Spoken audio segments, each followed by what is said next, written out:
An analytical essay consists of three main parts. We have the introduction and the main part, or the body part, and at the very end we have the conclusion. And the introduction is where the main themes are introduced through a statement or a quote. And the text is also presented, and the writer needs to structure what will go on throughout the essay. And with that we mean the writer of the essay, yeah. And the task of this introduction is to catch the attention of the reader as well. Okay, so then we have the main part, also called the body, and here is where you argue and defend certain points, and this is also where when you where you make an analysis of the whole text depending on which focus points you have. And then we have the conclusion, and the conclusion sums up the main points. As the word said, it concludes everything, and there will be no like new information for the reader. So it sort of just goes back to this generalizing kind of task. Yeah. Yes, and then for other things that could be useful, it is to remember to have this common thread. This is important for the understanding of your essay, and when there are these focus tasks as you might be given, then they will have to be your focus. Like other analysis views are okay, but they should not be the focus of your essay. Yes. And then we have written an introduction, and trying to be perfect in some way is something almost everyone has been through. Whether it's in a sport, in school, or just the general life, everyone has tried to seek for the goal. Working hard is what it takes to become good, but it's kind of non-human to become all perfect, even with years of practice.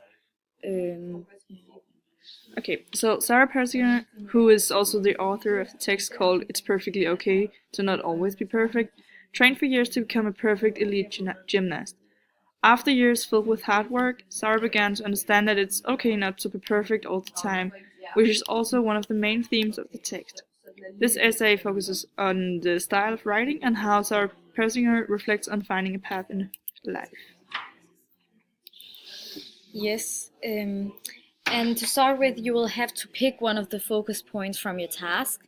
And in this essay, it would be an idea to pick the style of writing, and that means you have to analyze the style of writing.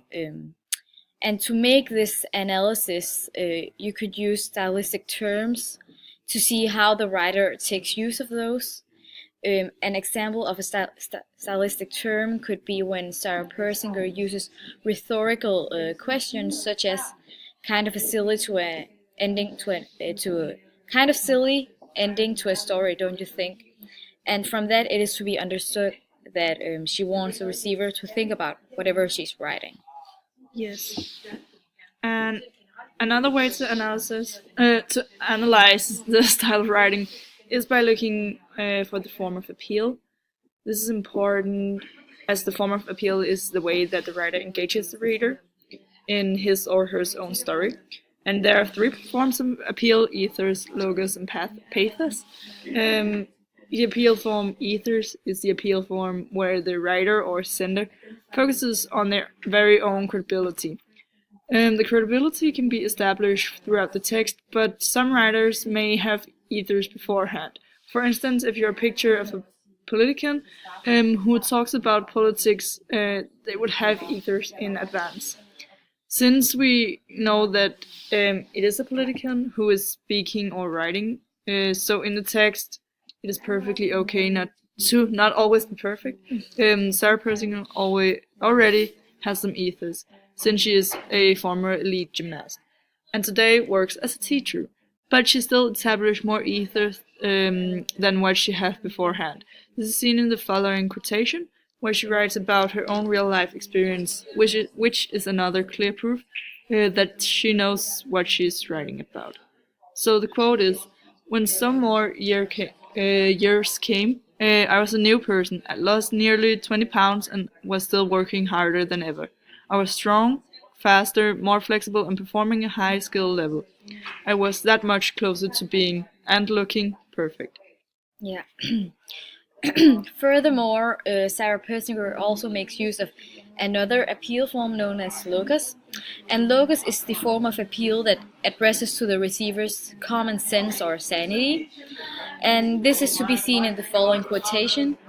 In 1995, a 3-year-old, wide-eyed, brunette-haired little girl smiles to her mommy and claims, "Someday I want to climb mountains." A 3-year-old, wide-eyed, brunette-haired girl with a big white bow and a tiny little leotard has destiny to fulfill. And pathos is the last form of appeal, which is also used by Sarah. When using pathos, the intention is to promote the emotions or sentiment of the receiver or reader. And Sarah Persinger does take great use of this form of appeal since the receivers aren't supposed to be all numb while reading her text about how it is okay not to be perfect. Her use of pathos is seen in the following quotation, where she also tries to express her very own emotions. And finally, to my family, I can hardly find the words to express my love and gratitude. You all have the most fantastic hearts. Not many people will go to the distance you have, literally and figuratively, to see me live my dreams. I could not have done life without you. Okay, so finishing up your analysis of the text, it could be an idea to look at the narrator. Why it is interesting for this text is because it has some, autobiographically undertones, and the first-person narrator has a main impact of the style of writing. Because it's a first-person narrator, the reader knows all of the thoughts, feelings, and everything in between, such as the history of the narrator. Also, it's known that I'm just another little girl who has a glamorous dream. I dreamed of perfection, bright lights, big stages, rowdy crowds, nail-biting moments, and clinch performances. When you have this feeling of knowledge of the narrator, the outcome of the history is also different from the third-person narrator. For this text, it's the dream of perfection that is important for the narrator, and therefore also why she is willing to work so hard for it. And when you are done with the first focus point, it is time to move on to the next one. And it is very important to remember the common thread, as it is very important for the essay itself, because otherwise it will seem kind of unstructured and not cohesive. Yes, and then the next focus is how Sarah tries to explain how to find a path in life. For Sarah, it's told that she always had the dream of being an elite gymnast. She started out as an underdog team where they had to fight for victory, and where she was still not perfect and mainly blaming herself for it. So it continued with choreography. Of course, you would mess up now. Every time the pressure is on, you crumble. Then afterwards, it's a possibility to look on how she develops as she goes to a famous school for gymnasts, and she starts working harder and actually ends up being happy, even though she still believes that she's not perfect. She ends off the text by saying, "Thank you, and as always, go dogs."